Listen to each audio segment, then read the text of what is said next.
Properly understanding the DPRK is essential for properly understanding socialism and anti-imperialism, because the DPRK is a socialist anti-imperialist state that's been hugely maligned over the decades by relentless and malicious imperialist propaganda.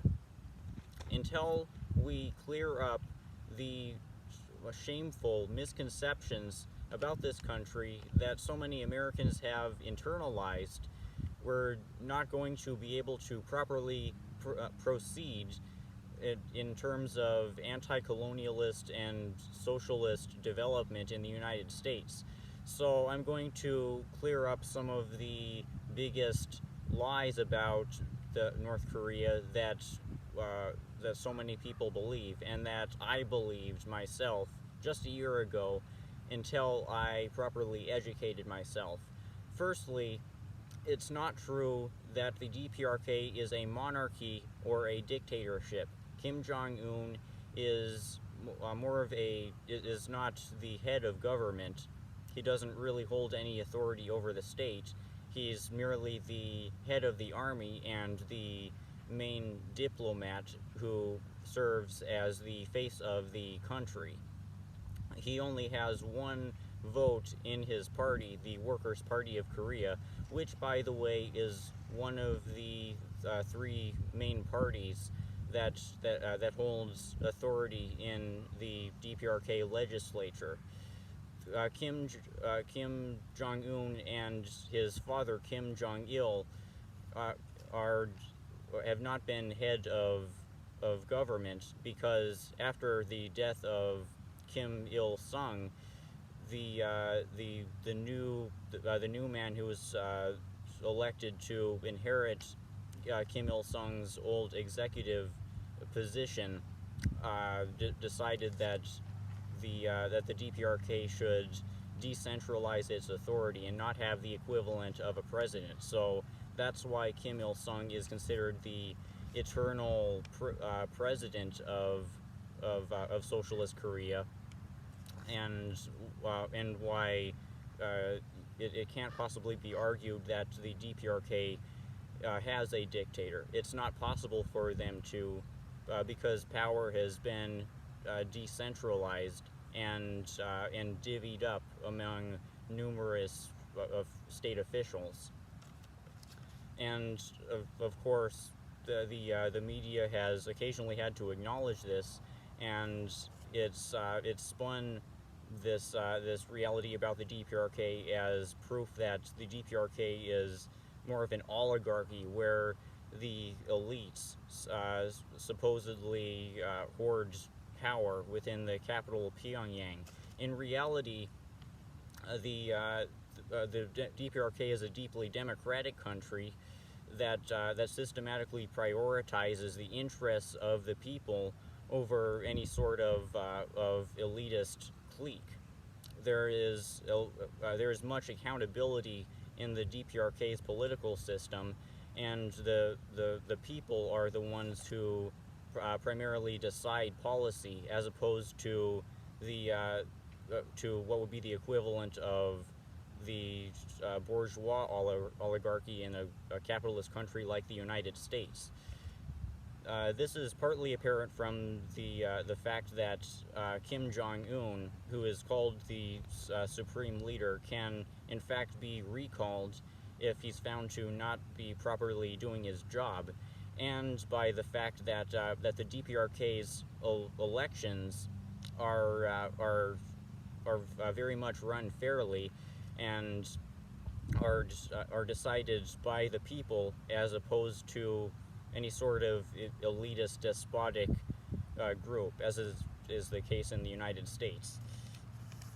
The DPRK's elections are fair because, as I'm going to describe quoting this article, Socialism and Democracy in the DPRK, the DPRK has county, city, and provincial elections to the local people's assemblies, as well as national elections to the Supreme People's Assembly in their legislature.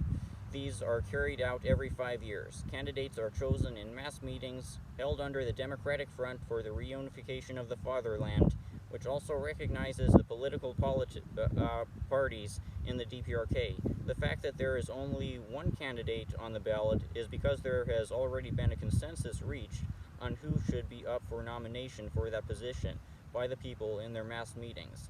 The DPRK does in fact allow foreign observers of their elections.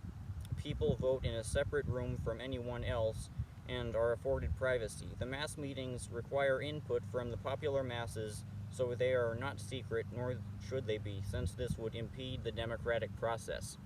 Additionally, it's not true that the DPRK is a notorious abuser of human rights, as is claimed by the Western media. This is malicious and grotesque slander, and I'll explain why it is. It's slander because all of the reports of DPRK abuses rely upon dubious or disproven testimonies from defectors. You can look up the documentary Loyal Pyongyang Citizens in Seoul and see how there's evidence that South Korean intelligence agencies systematically lure and detain people from the DPRK and place them in detention centers where they're interrogated and coerced effectively into functioning as propaganda actors. And the media then picks up these stories that these North Korean defectors tell, however outrageous and unbelievable they are, and promotes them as the indisputable version of the DPRK's legal system. In reality, as the Korean Friendship Association Zone Delegate Shane Lawrence Pick has written, now I'm quoting him, let's see this quote. The DPRK judicial and correctional system is so progressive and thoroughly democratic, it makes those in the capitalistic world look torturous and inhumane by comparison. Torture is strictly forbidden and often includes recognizing solitary confinement as a heinous form of torture. While there is a criminal record system, it only becomes applicable when one reoffends and does not result in discrimination. Those who serve their time are released, possessing all the rights and privileges as before their offense, as every other citizen, including the right to elect and be elected to political or party offices. Every judge is elected by the Supreme People's Assembly and recallable, similar to how Kim Jong-un is recallable. Additionally, the DPRK does not censor people's free speech. Freedom of expression and the free flow of information is very much protected within the DPRK. When I emailed Shane Lawrence Pick and inquired what the situation is with their internet, which apparently is limited, Pick said that Pick wrote that they do have access to outside internet through their libraries and study houses.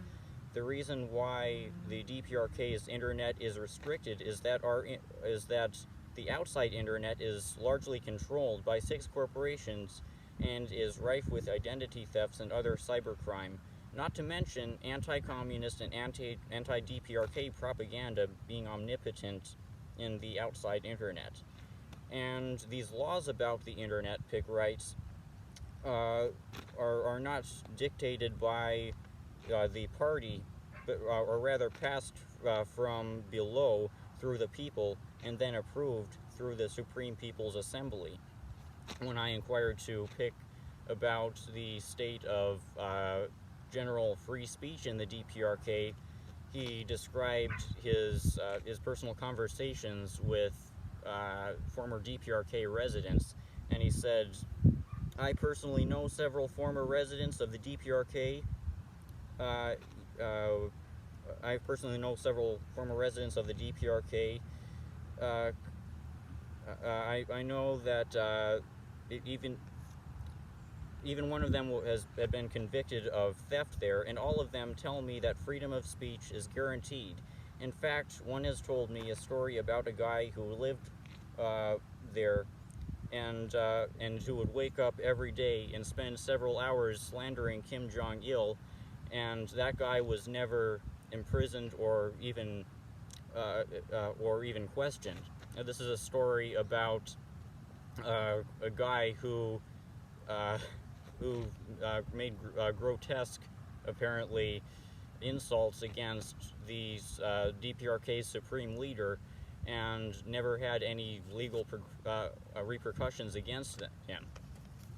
This is all very interesting information, obviously, and it really blows apart all of the narratives about the DPRK that we've been told all our lives as Americans. Additionally, the DPRK doesn't ban people from leaving the country. People in the DPRK are legally allowed to leave the country. So many of them are not actually able to leave because of the economic embargo from hostile powers that makes their currency unable to function elsewhere. And lastly, the DPRK does not starve its people. If you're looking for someone to blame for any of the material problems within the DPRK, it's not the Workers' Party of Korea, the ruling party that's founded upon Marxism-Leninism and is entirely accountable to the people, and that completely prioritizes the interests of the masses. The Workers' Party of Korea, in accordance with the DPRK's constitution, has done its utmost to create and expand a robust social safety net, and thanks to them, problems of food shortages are getting less prevalent throughout the DPRK every year. The power that's primarily to blame for bad material conditions in the country is the United States, which has carried out brutal sanctions against the country and vastly contributed to whatever resource shortages that exist in the DPRK. So, in conclusion, we've been lied to, and as usual, the country that should be vilified in these types of situations is the United States.